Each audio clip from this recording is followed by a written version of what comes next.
All right, welcome back, everybody, to another episode of Making Monsters. We are continuing on through the year of guys that have stood out in games. And this week is a player who I've mentioned many times through my podcast of being my favorite Chicago Bear. And I mean that full-heartedly because he, from what I have seen, amazing person off the field, amazing player on the field, and he defends our quarterback, Justin Fields, when Justin gets hit late, and we like to see that.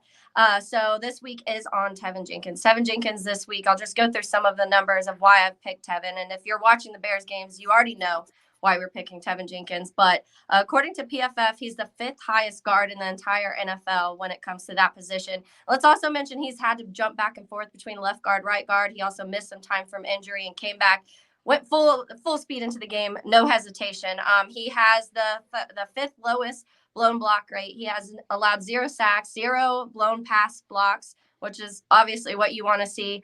4.74 points above average, the 9th highest for guards, and 6.3 points above replacement, 12th highest for guards. So it's just numbers after numbers of Teven. And when you see him week by week, he just is one of those guys who's constantly making plays, and he'll get his own block and then go help somebody else also. And we see the pancakes from him constantly. So today, Making Monsters is on Teven Jenkins, and we have a full roster today of people hopping on to talk about Teven, and I think that kind of shows the type of person he is because everyone's so willing. So number one, we have Teven's older brother, Jaylen Jenkins. Jaylen, thanks for hopping on with us. Yeah, thank you.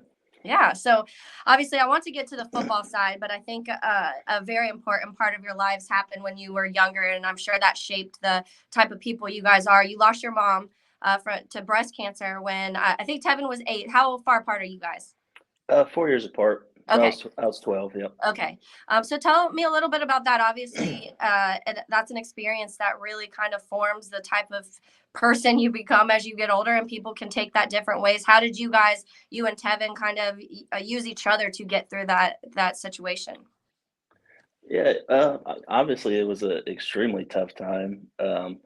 I think still it's something that we kind of struggle with, I guess, coping, trying to understand to this day. But at that time, I think with me being 12, middle school, it was hard. I couldn't really grasp why it was happening or in that situation. And Tevin being 8, I think it was just hard on him because that was his mom. Yeah. He was really with her more than I was. Okay. So that was like he was more of the mama's boy. I was kind of with my dad more than anything, but Yeah. it definitely hurt us, and it made me jump into that big brother role and Yeah. kind of have to like, hey man, I'm here for you. We it's both of our moms. It's not like it was a separate thing. So it was kind of like one of those things where I had to just kind of take control and kind of, I don't want to say explain to him some things, but like over time, once we got older, it was kind of like, all right, I got to be there for him even more now because it's just tough. Yeah. And that's even more difficult for you because I feel like I went through a similar situation, and I'm 5 years older than my brother. So it's one of those things where you kind of feel like you do have to be a little more tough because you feel like you need to be the one that's like supporting your younger sibling. But sometimes that's hard because you're going through that too. And I did read that, and it's funny you said you're close with you were kind of more of a daddy's boy. He was more of a mama's boy, which I heard is kind of your personalities too. You're more like your dad. And do you see a lot of your mom and Teven? I do see a lot of him or of her in him. Um, she was really strong-willed and uh, really personable. Made everyone happy, and I see that with Tevin too. He's really personable. I see like his interviews. He likes to joke around and just things like that. And he's passionate too. Like she was passionate about everything. She made sure that even though we didn't have the best income, she made sure that we still got what we wanted most of the time, and she just wanted us happy. That's the thing, and I see that with him. He I'd say over time he started being more of a family person. He wanted to be more caring and more loving towards us. Yeah. There was a span where, I mean, I'm not gonna lie, we didn't talk much. I went to college and he was in high school, And Mm-hmm. then once he got to college and I was getting out of college, I finally kind of stepped in and started texting him, calling him all the time, checking in with him, making sure he was okay. And I think at that point, once he got to college, is where we really, really started a really tight bond. Mm-hmm. And I thought that was really important for us to kind of get that going and not like Definitely. kind of fall off type of thing. Yeah. Definitely. And I think that sibling relationship is important. And obviously, your dad, a huge factor in a lot of this because he had a huge role to take over. He, losing your mom kind of had you two. And there was a lot of stuff going on. You both played sports and multiple sports, and then you have just normal Hmm. day to day life. And I know your grandma was involved in this too, and she helped out. But how important was your dad to both of you through all of those times of, going to school and playing sports and getting you guys involved in that stuff? He was amazing. He's a great dad. The amount of sacrifices he had to do for us, time, money, just getting us to where we needed to be. Obviously, I was playing multiple sports, basketball and baseball, and he was playing football, basketball, and baseball. And I'd have to end up going with another family somewhere so he could take my brother somewhere. So there's all those different things that had to happen logistically. But yeah, Dad, I don't know how he did it. He he he raised two great young men, and I think Teven he grew up to be a great man, and he'll be a good father too. I know. Yeah. Congrats to Tevin because he has a baby on the way. So that's super exciting. All right, Jaylen, let's get to some football because obviously when you said you both played multiple sports, what was the beginning? What was the first sport each of you played? And how did football come into play for both of you? So I started out playing t-ball. So I was Okay. I was a big baseball guy. Um, he really started out really playing. I think he started out playing football. We started like Okay. flag because I was obviously older than him. So we started playing flag, and I was a quarterback, and he was just the snapper for us and stuff like that. But once he put those pads on and started playing tackle football, it was like a whole different kid was out there. Yeah. Uh, and he played basketball and stuff like that. But I felt like at a young age, when I was watching him play, it was just like it looked too easy. Even at a young age, it was just like this guy is an animal. Like I would go to games and I'd be happy to go. I'm like, oh, who's he going to take care of today? Type of thing. Like it got to the point where like I just wanted to take a video camera and just record everything because the games that he would play in, like it was insane. I remember one one game. You're younger. They have the weight limit. Like you have the sticker on your helmet. You can't run the ball type of thing. Hmm. And and my dad had told him, he said, if you score a touchdown, I'll give you $100, which which shouldn't happen because he can't run the ball anyways. So he was Yeah. just kind of trying to, and this is when he was playing a little bit of defense. Uh-huh. So he ends up breaking through the line, taking the ball from the running back and running about 65 yards for a touchdown. And my dad's like, "Oh no, blow the whistle, blow the whistle. He should be don't score." So so he ends up scoring a touchdown, and then literally like my dad was like, "Okay, maybe it's kind of like a almost like an incentive thing. Like, all right, if I want to push him, he's going to do this." But he didn't Yeah. need to. He didn't need to push him too hard. Yeah. Then, and then like over the years, middle school, high school, he got bigger. It just got even more fun to watch because he was just manhandle kids. Yeah. And I think looking back at it, um,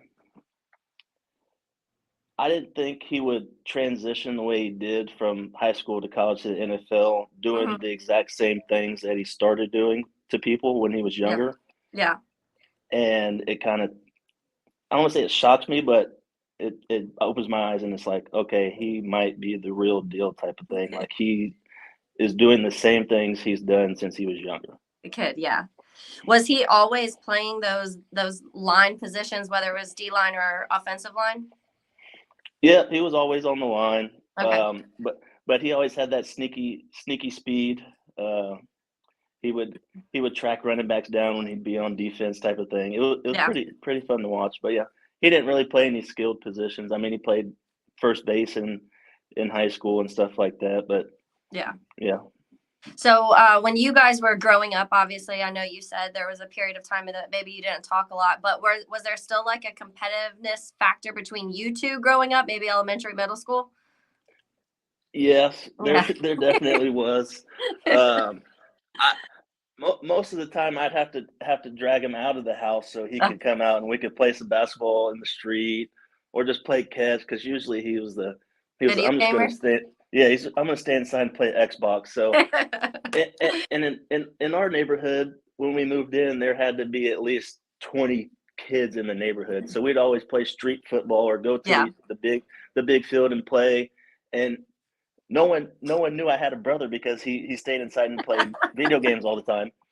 So once he came out and he started growing and getting bigger, they're like, "Who's this kid?" I'm like, "That's my brother." My And they're like, "You brother. have a brother?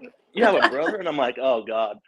So yeah, but it was extremely competitive because we would kind of, I don't want to say we'd pick on him, but we would pick on him a little bit because he was Yeah. the younger one in the neighborhood, and I think that's one reason why he's so tough now Yeah. is because growing up with me and then all the other kids in the neighborhood who were just as athletic and just Yeah. as big, we would just kind of treat him like he was 4 years older. So he had to learn real quick how to become tough and turn that switch. And Yeah. you, Well, you guys see it today, obviously. yeah, we definitely do. And I guess in part, then he should thank you for getting him out of the house and having him play sports a little bit but it's funny. I think about this all the time because same when I was growing up, we were always outside. I don't know, like my mom had to like force me to get back into the house because we were always playing basketball or kickball or football or whatever it was. And so it's like, that's just the kind of way we all grew up is outside playing sports with your friends. And you would pretty quickly tell the friends that were actually athletic and the ones that were just out there just trying to have fun. There was a big Right. divide in that. Let's a little bit about high school. I know you said maybe you guys weren't talking as much during that time, but did you have conversations at all when he was going through the recruiting process and trying to decide where he wanted to go to college? Yeah, a little bit. I mean, I was at school and I didn't really try to come home as much as I should have. Mm-hmm. But when we would have conversations, mostly it'd be like, "What do you think? How was the visit?" type of thing. Do you like this school? It's kind of just seeing how he felt when he'd go on the visits because Yeah. you want to feel welcome. You want to feel like a little bit of love from wherever you're going to go visit and see how Yeah. much they really want you. And the visit that I went on with him was to Oklahoma State, Okay. and I was there through the whole thing, talking to Gundy, talking to the other coaches, listening, and I felt like they really, really wanted him. Like they were like invested. Like we want you. Like not begging, but like please, if Please come you, help us. yeah, please come and take care of business here. Um, But yeah, I mean, I just wanted him to feel like he was at home wherever he went, and I Hmm. think that's the main reason why he chose Oklahoma State Yeah. because the coaches and whatnot helped him feel like he was at home, even though he had I think 3 or 4 different offensive line coaches while he was there, Yeah. which is kind of crazy to think about, but it might have helped a little because they all coach different. Yeah. So he's learned a lot of different techniques through the different coaches. Yeah. So Which is definitely something we see. And like we see, he also had that at Oklahoma State, like the versatility. You saw him all over the line. I think he played both guards and both tackles at some point while he was at Oklahoma State. And obviously the Bears traded up to draft him as a left tackle. He hurt his back that year, so missed the first season. And when he came back, they kind of shifted him around. But it's like wherever they put Teven, he's successful. And that's one of my favorite things about him is like he doesn't complain. They're like, hey, you're going to play left guard. You're going to play right guard. You're going to play right tackle. And he's like, whatever you need me to do. yeah, But because he's our best offensive lineman and he needs to be on the line at somewhere. So I'm glad he's been able to figure that out. And we missed a little bit of injury in the beginning of the season. I hope he stays healthy because when he's out there, the line just looks so much different. And I mentioned this earlier. And when I say he's my favorite Bear, I mean that. I gloat about this all the time about how he's just like the epitome of the type of guy that I want on the Chicago Bears. And I say this because I feel like, now correct me if I'm wrong, I feel like he kind of has this like teddy bear personality outside of the football, off the football field, outside of the locker room. But when he's on the football field, he turns into a bear, a monster, and he's that guy that's going to protect the quarterback. He's going to get those extra blocks. He's going to do what he can, and it's kind of that competitive really clicks when he hits the football field. Yeah, at home he is a teddy bear. That guy. He, like I said, he's really caring. He wants you to know that he's there for you, type of thing. And when he talks to, like, we go out and he talks to fans, and they're like, "Geez, you're really nice." And then, how could you do that to people on the field? It's two different guys. Yeah. And it is like he has that switch. He flips it.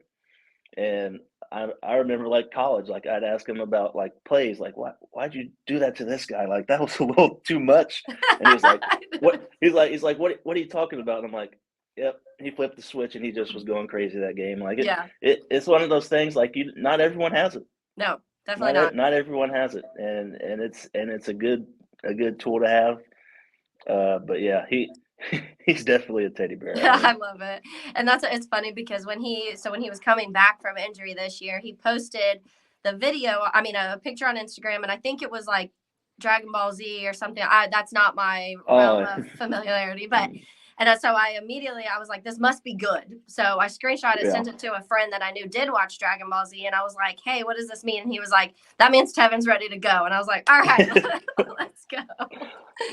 Pretty much, yeah. He charged back up and was ready to get back in action. I love it. All right, Jaylen, final one for you before I let you go, because obviously, like I said, Bears traded up to draft Teven for that left tackle position. That first year didn't go as we planned because he ended up having to have back surgery. But since then, he's just been one of the most consistent, best pieces that we've had.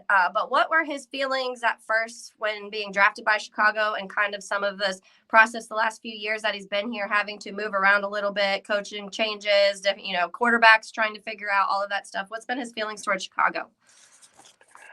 I think he loves Chicago. I mean, the injuries happen. Yeah. They happen, and you just got to roll with the punches, type of thing. And having to transition from left tackle to right tackle, right guard, left, like, I would call him like a chameleon. Like, anywhere he goes, he'll fit in. Yeah. If you give him a job to do, he'll do it, no matter if you ask him to do anything. Like, he'll do anything you want. He'll yeah. But as far as Chicago and how he likes it, I hear no complaints. Good. I feel like he wants to stay there for a long time. I know the city likes him. Obviously, you love him. Everyone loves him. He brings that old school Bears mentality to Chicago again. And I feel like when he's out there, the other guys feed off of his energy.